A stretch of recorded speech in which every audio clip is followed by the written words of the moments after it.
Итак, это у нас продолжается путешествие на Max Spirit по нашему лесу.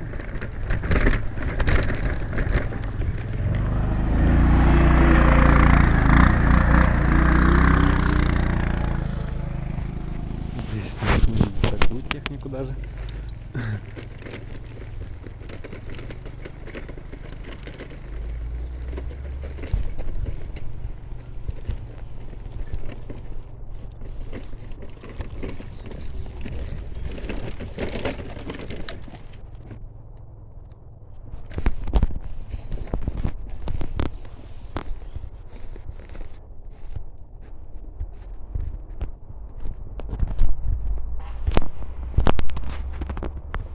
Тепло сегодня.